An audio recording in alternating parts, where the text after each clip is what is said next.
کاتتان باش. جوڵە سیاسیەکان باڕاستەی ئەنجامدانی هەڵبژاردنەکانی پەرلەمانی کوردستان بەردەوامن.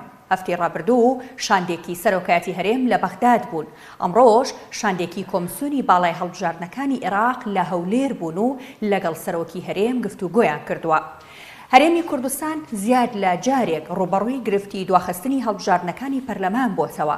ئەمجارەش بەهۆی ناکۆکی لایەنە سیاسیەکانەوە نەتوانرا لە وادەی خۆیدا بکرێت کە دەی 2022 بوو. هەر بۆیە تەمەنی پەرلەمانی کوردستان درێژکرایەوە و ناکۆکی سیاسی سەری هەڵدایەوە. ئەگەرچی نێچیروان بارزانی سەرۆکی هەرێم ڕۆژی 11 ئەم ساڵی بۆ هەڵبژاردن دیاری کردبوو، بەڵام دیسانەوە بەهۆی ناکۆکیە سیاسیەکانەوە ناتوانرێت لەو ڕۆژەدا هەڵبژاردن بکرێت.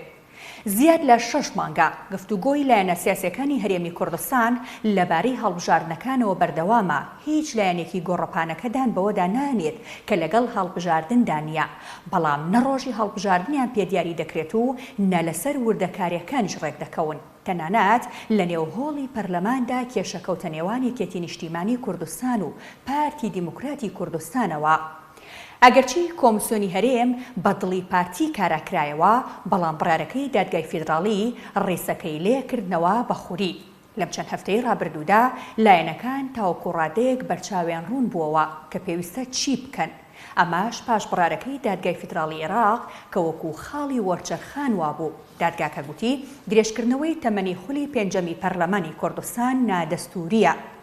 هەر بۆیە نەکاراکردنەوەی کۆمسیۆن جێبەجێ دەبێت و نە کۆمسیۆنی هەرێمیش دەتوانێت سەرپەرشتی هەڵبژاردنەکان بکات.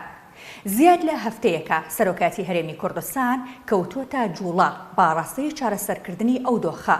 لەمەدا پەنای بۆ کۆمسیۆنی هەڵبژاردنەکانی عێراق بردووە تاوەکو سەرپەرشتی هەڵبژاردنەکانی پەرلەمانی کوردستان بکات، وەکو چۆن لە ڕابردوودا کردوێتی. هەفتەی ڕابردوو شاندێکی سەرۆکاتی هەرێم چوونێتە بەغداد. ئەمڕۆژ بە پێچەوانەوە شاندێکی کۆمسیۆنەکەی عێراق هاتنە هەولێر و لەگەڵ سەرۆکی هەرێم کۆبوونەوە. پێدەچێت لە کۆبوونەوەکەدا گفتوگۆی جدی کرابێت. جنی بلاسخارد نوێنەری تایبەتی سکرتێری گشتی نەتەوەی گرتوەکانیش لە عێراق و تیمێکی پسپۆڕی یۆنامی ئامادە بوون تێیدا و بۆ چوونی خۆیان خستۆتە ڕوو. ئامادەی خۆشیان نیشان داوە کە هاوکاری هەرێمی کوردستان بکەن بۆ سەرخستنی پرۆسەی هەڵبژاردن. ڕاگەیاندنی سەرۆکاتی هەرێم دەڵێت کۆمسیۆنی هەڵبژاردنەکانی عێراق ئامادەی خۆیان نیشان داوە کە سەرپەرشتی هەڵبژاردنەکان بکەن. ئەمەش هەنگاوی یەکەمە بۆ ئەنجامدانی هەڵبژاردنەکانی پەرلەمانی کوردستان.